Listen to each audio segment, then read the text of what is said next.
Hi dear friend, आप सभी देख रहे हैं स्ट्रेंथ ऑफ मटेरियल, जिसका चैप्टर नंबर 2 एसएफडी बीएमडी चल रहा है, जिसमें काफी कुछ कॉन्सेप्ट आपने सीख लिए हैं। कैसे एसएफडी और बीएमडी ड्रॉ करना वो भी चीज सीखे हैं, लेकिन उससे कुछ इंपॉर्टेंट जुड़ी हुई पॉइंट है जो मुझे पहले बताना चाहिए था, वो रह गया था। तो वो चीजें मैं आपको यहाँ पर बता रहा हूँ कि ताकि आपको एकदम अच्छे से आइडिया मिल जाए। ठीक है, अभी यहाँ पर आप देख सकते हैं कि स्पेशल नोट्स करके हेडिंग है, जिसमें पॉइंट क्या लिखा हुआ है वो चीजें आप यहाँ पे ध्यान से देख सकते हैं। क्या पॉइंट लिखा हुआ है कि if load intensity W is of N degree. ठीक है, अगर लोड इंटेंसिटी एन डिग्री का है then S F D will be n plus 1 degree. ठीक है, and BMD will be n plus 2 degree. अब यहाँ पर आप सिंपल सा मैं बोल रहा हूँ कि अगर लोड इंटेंसिटी 1 डिग्री का है, 1 डिग्री क्या होता है, 2 डिग्री क्या होता है, 3 डिग्री क्या होता है, ये सब चीजें अगर मैं बोलूं कि आपने 2 वेरिएबल इक्वेशन देखा होगा तो उसमें ये सब चीजों ये सब सारे पॉइंटों को हमने डिस्कस करके बताया भी है। डिस्कस करके बताया कि पॉलिनोमियल अगर आपने देखा है तो उसमें उस पॉइंट को बताया गया है कि डिग्री क्या होता है। अगर आपने 10th क्लास पढ़ा है या 9th क्लास पढ़ा है, 9th क्लास में भी ये चीजें डिस्कस की हुई। एनसीईआरटी बोर्ड के 9th क्लास को देखिए, चैप्टर नंबर 2 है पॉलिनोमियल, उसमें ये सब पॉइंट को बताया कि डिग्री क्या होता है। कोई पॉलिनोमियल है तो उसकी डिग्री क्या होती है। ठीक है, अगर डिग्री 1 होती है तो क्या होता है, डिग्री 2 है तो किस प्रकार का होता है, डिग्री 3 है तो किस प्रकार का होता है, डिग्री 4 है तो किस प्रकार का वो बनता है, कर्व बनता है कि लाइन बनता है कि इंक्लाइन लाइन बनता है कि कैसा बनता है, ये सारा कुछ वो पॉलिनोमियल में ऑलरेडी सिखाया हुआ है। ठीक है, तो वो चीजें मैं यहाँ पर डिस्कस करके बताने वाला हूँ कि डिग्री होता क्या है। जैसे कि आप इस फॉर्म में आपने देखा होगा, एक ये इक्वेशन आपने देखा होगा y equal to m x plus c. ठीक है, ये क्या बताता है, m क्या बताता है आपको बता देता हूँ, स्लोप बताता है। ठीक है, स्लोप बताता है, इस प्रकार का होता है, आपने ये पढ़ा होगा कि इस प्रकार से होता था, तो ये बताता था उसका, ये c की वैल्यू बताता था, ये c की वैल्यू बताता था। और इसका जो स्लोप होता था जब हम निकालते थे, इस स्लोप की वैल्यू निकालते थे।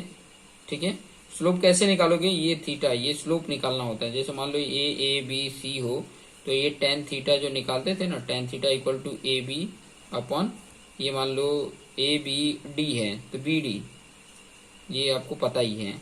ठीक है, तो ये जो वैल्यू मिलती थी ना, टेन थीटा की वैल्यू, थीटा की वैल्यू जो मिलती थी वो उसका स्लोप होता था, एम होता था। ठीक है, क्या होता था, एम होता था। इस तरीके से बेस पे हम एम निकाल लेते थे।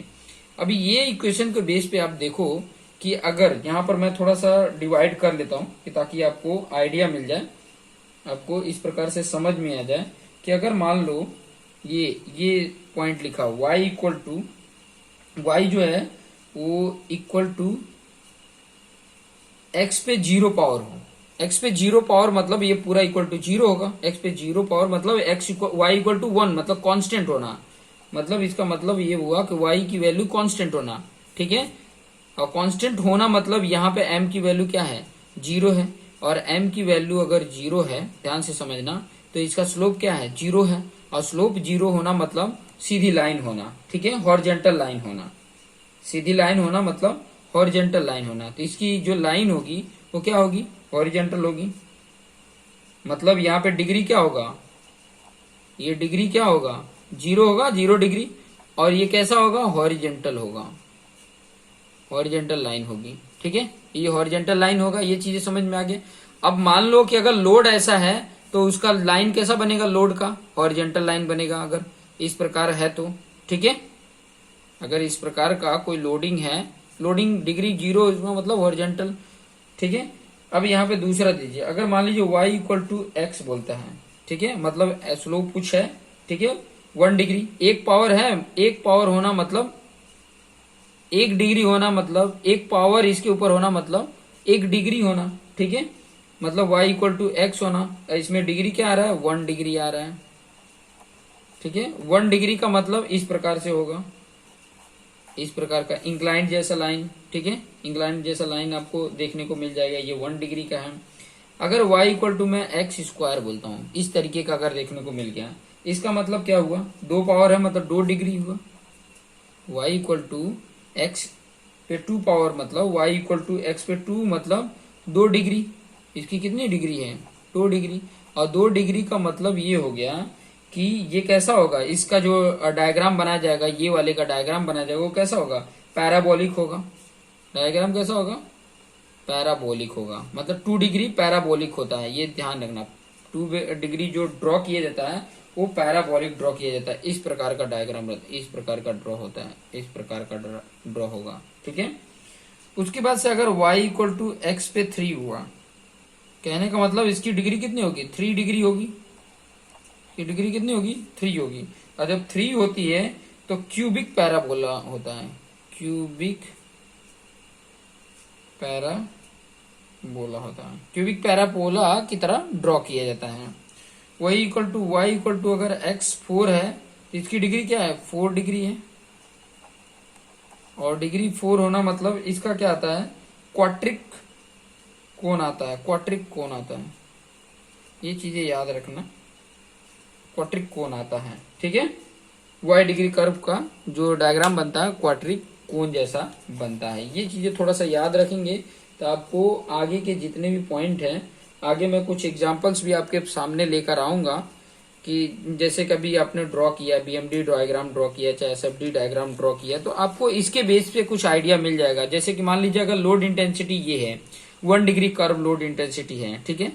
लोड इंटेंसिटी 1 डिग्री का है तो उसका जब एसएफडी ड्रॉ करोगे तो 2 डिग्री जितना ड्रॉ करोगे, मतलब पैराबोलिक ड्रॉ करोगे। आप एसएफडी ड्रॉ करते हो तो आपको पता है, ठीक है, कि अगर कांस्टेंट होता है मतलब कोई वैल्यू होती है, और जब वैल्यू होता है तो कैसा हम ड्रॉ करते थे, हॉरिजॉन्टल ड्रॉ करते थे, ठीक है। हॉरिजॉन्टल में रहता था ना, आपको पता है हॉरिजॉन्टल रहता था, ठीक है। तो वो लोडिंग के बेस पे ही ये सारे पॉइंट डिसाइडेड है कि कैसे वो ड्रॉ होगा, ठीक है। अगर मान लो कि उसकी लोडिंग की डिग्री अगर वो 0 है तो एसएफडी की डिग्री 1 है। मैंने बताया था, ये ऊपर वाली पॉइंट को ध्यान से समझिए। ये डिग्री आपको अगर समझ में आ गया तो अगर लोड इंटेंसिटी मान लो 0 है तो 0 + 1 एसएफडी हो जाएगा। n+1 मतलब 0 + 1 डिग्री, 1 डिग्री। 1 डिग्री मतलब 1 डिग्री का मतलब क्या हुआ, यहाँ पे SFD will be n+1 degree. और n+1 मतलब 0 + 1 1 डिग्री आ रहा है। 1 डिग्री कैसा होगा, 1 डिग्री के लिए मैंने बताया, क्या बताया, कोई इंक्लाइन ड्रॉ होगा, ठीक है। कैसा ड्रॉ होगा, इंक्लाइन ड्रॉ होगा। और बीएमडी कैसा होगा, 0 + 2 मतलब 2 डिग्री होगा। और 2 डिग्री कैसा ड्रॉ होता है, 2 डिग्री पैराबोलिक ड्रॉ होता है। तो पैराबोलिक ड्रॉ हम कर लेंगे।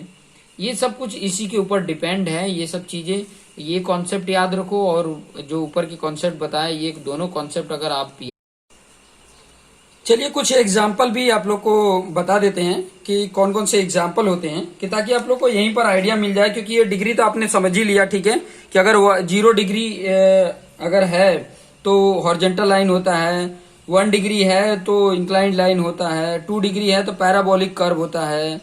मतलब डिग्री कर्व की बात कर रहा हूँ। तो एग्जाम्पल कुछ लेकर हम सॉल्व करेंगे ना, तो बहुत सारे आपको आइडिया, बहुत सारे कॉन्सेप्ट आपको क्लियर हो जाएंगे। जैसे कि एग्जाम्पल देखिए, एग्जाम्पल नंबर 1 में लेके चल रहा हूँ, ठीक है। एग्जाम्पल नंबर 1 में अगर मैं बात करूं कि जैसे कि इस प्रकार का बीम है और उसके ऊपर लोडिंग इस प्रकार का हॉरिजॉन्टल लोडिंग है, ये आपका यूडीएल है, ठीक है। यूडीएल जैसे मैं बनाता था ना, ये यूडीएल है, ठीक है। आप यूडीएल को ऐसे भी बनाते हो, आपको पता है। ये दोनों तरीके से बनाते हैं, ठीक है। इस प्रकार का है और इसको इंडिकेट कैसे करते हैं, W किलो न्यूटन पर मीटर में। जैसे इसको भी इंडिकेट करते थे W किलो न्यूटन पर मीटर में, ठीक है। इसका यूनिट किलो न्यूटन पर मीटर होता था, ठीक है। अगर इस प्रकार का होता है तो इसका लोडिंग क्या है, ये जो W है वो क्या है, कांस्टेंट है। कांस्टेंट का मतलब क्या हुआ, 0 डिग्री कर्व, 0 डिग्री कर्व। ऊपर मैंने बताया ये कांस्टेंट है ना, हॉरिजॉन्टल है। कांस्टेंट तभी तो बोलते हैं ना जब हॉरिजॉन्टल ड्रॉ करते हैं। देखिए हॉरिजॉन्टल ही है ना, ये लोडिंग कैसा है, हॉरिजॉन्टल ही है। तो ये 0 डिग्री कर्व है। और 0 डिग्री अगर कर्व होता है तो एसएफडी क्या होता है, ऑलरेडी मैंने नोट्स, स्पेशल नोट्स करके लिखा था, उसमें ऑलरेडी बताया था। एसएफडी अगर ये 0 है तो उसके एक ऐड कर दो तो ये 1 हो जाएगा। और बीएमडी क्या होगा, बीएमडी की अगर बात करें तो 0 + 2 डिग्री कर्व आएगा। ये 1 डिग्री कर्व आएगा, इसका 2 डिग्री कर्व आएगा। समझ में आ गया होगा, ठीक है। दूसरा एक एग्जांपल ले लेते हैं। दूसरा एग्जांपल, ये ऐसे क्वेश्चंस पूछ सकता है, ठीक है। अगर मान लो लोडिंग 0 डिग्री कर्व का है तो उसका एसएफडी किस प्रकार का कर्व होगा, 1 डिग्री कर्व होगा। बीएमडी किस प्रकार का, 2 डिग्री कर्व।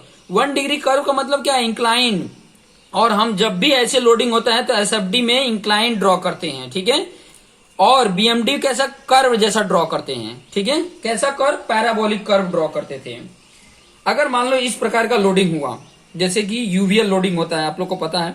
इस प्रकार का अगर लोडिंग है, इस प्रकार का लोडिंग, यूवीएल लोडिंग, देखिए ये बीम था, ये ए बी बीम है और इसके ऊपर लोडिंग कैसा है, यूवीएल है। यूवीएल मतलब यूनिफॉर्मली वेरिंग लोड। यूनिफॉर्मली क्या होता है, वेरिएशन आते जा रहा है। लोडिंग का क्या हो रहा है, वेरिएशन आते जा रहा है। और इसको भी इंडिकेट कैसे करते हैं, डब्ल्यू किलो न्यूटन पर मीटर ही होता है, ठीक है। किलो न्यूटन पर मीटर ही होता है इसका भी यूनिट। तब की लोडिंग कैसी है, देखो 1 डिग्री कर्व है, इसकी लोडिंग कैसी है, ट्रायंगल जैसी है तो 1 डिग्री होता है। तो इसकी लोडिंग यहाँ पे देखो, जो लोडिंग आएगा डब्ल्यू से इंडिकेट करते हैं, वो क्या आएगा, 1 डिग्री आएगा। और जब ये 1 डिग्री होगा तो एसएफडी कितने डिग्री का होगा, 2 डिग्री होगा। 2 डिग्री कर्व, और 2 डिग्री कर्व मतलब एसएफडी हम पैराबोलिक ड्रॉ करेंगे। इसका एसएफडी कैसा होता है, पैराबोलिक होता है।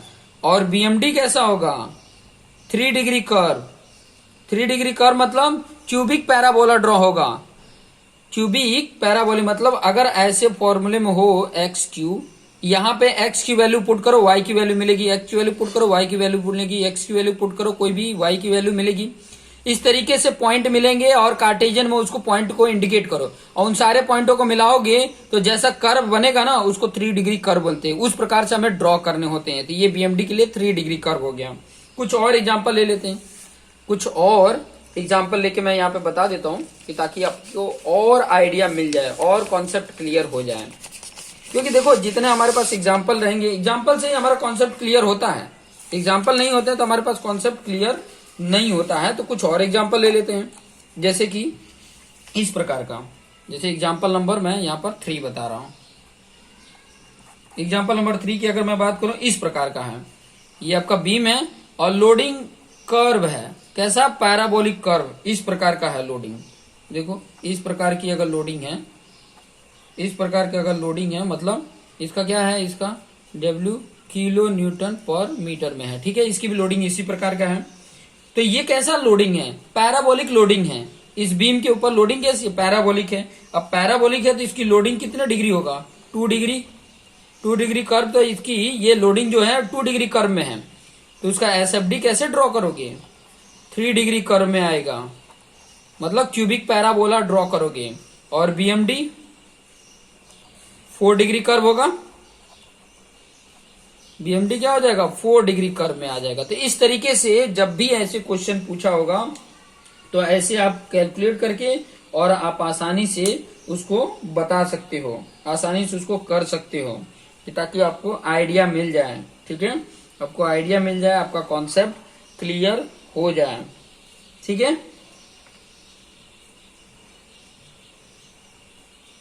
तो ये कुछ एग्जाम्पल थे जो मुझे बताने थे कि ताकि आपको आइडिया मिल जाए किस प्रकार का कर्व होता है। फिर उसके बाद से कुछ जो इम्पोर्टेंट, बहुत सारे इम्पोर्टेंट पॉइंट हैं उसके बारे में मैं आपके सामने लेकर आऊंगा। जैसे कि आप ये भी बोल सकते हैं कि अगर कोई सेक्शन पे शियर फोर्स अगर 0 है तो उसका बेंडिंग मोमेंट क्या होगा, ठीक है, मोमेंट क्या होगा।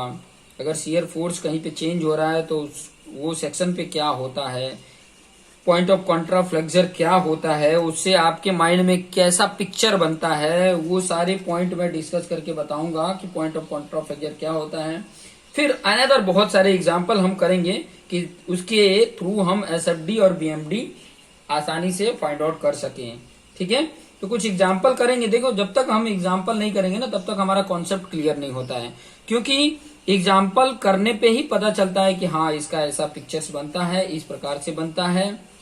वो सारा कॉन्सेप्ट तभी समझ में आता है और वो समझ में तब आएगा जब आप खुद से करोगे। देखो यहाँ पर मैं सिखा रहा हूँ, ये आप सीख ले रहे हो, ठीक है, समझ में भी आ जा रहा है कि हाँ आपको समझ में आ गया।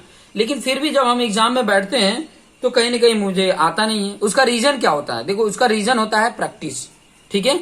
जब खुद से हम अपने कोई नया क्वेश्चन लेकर जब खुद से हम नहीं करते हैं, जब तक हम खुद से नहीं करेंगे हमने आपको दिखाया, आपने समझा, उसके अकॉर्डिंग उसको सॉल्व कर दिया, ये तो कॉपी पेस्ट हो गया।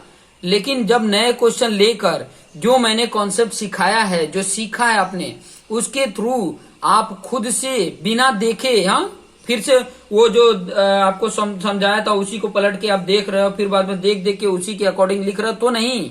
मैं ये कह रहा हूं कि आपने नया क्वेश्चन लिया और खुद से कॉन्सेप्ट आपने जो समझा है, जो समझाया गया, उसको खुद से कर रहे हो, तब आपको फील आएगा।